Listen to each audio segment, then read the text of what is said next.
We've got a video call going with lights-camera-jackson.com's own Jackson Murphy from the Capital Region talking about movies. How are you?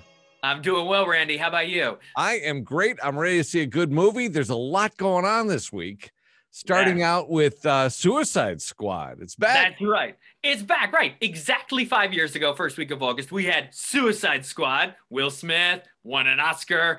And now, exactly 5 years later, we have the Suicide Squad. Because as you know, Randy, the creativity in Hollywood these days is off the charts. So you've also got Margot Robbie back as Harley Quinn.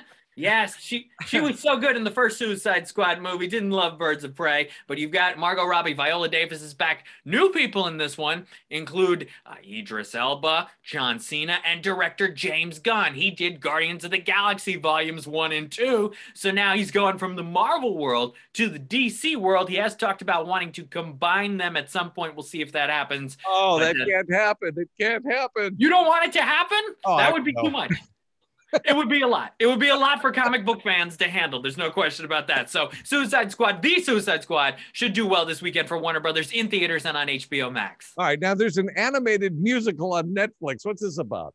Yes, Vivo. It's about a Kinkajou who befriends a girl in Florida. The Kinkajou is voiced by Lin-Manuel Miranda, who also does many of the songs. This is a musical. It's Sony Pictures Animation's first musical ever, and he and the girl have to get a special piece of music to a special person. And this is really going to connect all ages. The whole family can watch Vivo on Netflix and get something out of it. The gorgeous animation, the nice songs, the great voice work, the themes and the messages and the emotions are strong. Vivo on Netflix. I talked with director Kirk D'Amico. He did The Croods several years ago and was nominated for an Oscar for that. Put a lot of work into this. Okay, and there's something freaky in the theaters. Well, yeah, so 9 Days is an interesting film and a film I like. It's a sci-fi drama because it's about a guy who basically evaluates souls to see if they can be born and become people on Earth. It's an out there concept, but it's really unique. It's deep. It's thought-provoking. It's a movie that makes you think if you're in the mood for that.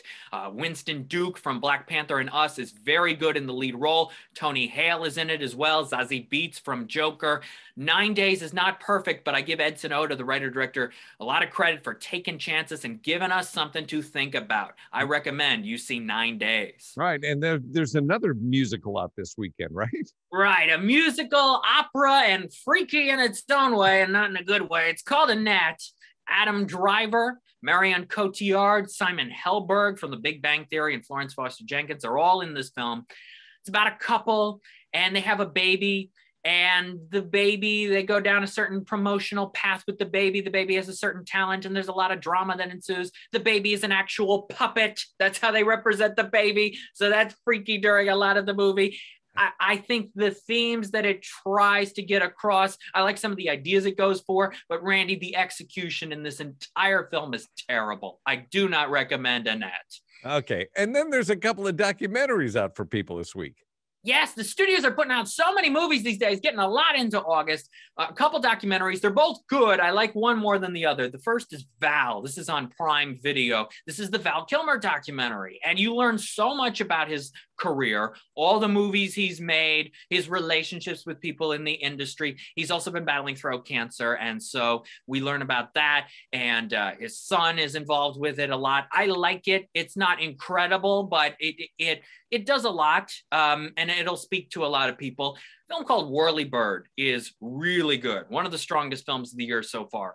Zoe Tur, then known as Bob back in the 90s, and his then wife, Marika, were a breaking news helicopter duo in Los Angeles. They went into a helicopter, and they covered breaking news every day. They were the first to find the OJ white Bronco and so many other unbelievable things that happened in Los Angeles in the 90s. This is a film not only about the incredible footage and their story and the rise and fall of their breaking news helicopter empire, but it's a film about regret. These are not perfect people, and that's where it hits you and go, wow, okay, what I thought I've been understanding for the last 90 minutes now changes my perspective on some things when you learn some other things. Whirlybird is very good. Check that out on VOD. Wow, lots of good things to watch this weekend. Jackson, where can people find your reviews? Twitter at LCJ Reviews, Instagram at Lightscam Jackson, and the website is lights-camera-jackson.com. All right. Thank you, sir. Appreciate your thoughts and for sharing them with us. Thank you so much, Randy. Take care. Yep. Have a great weekend.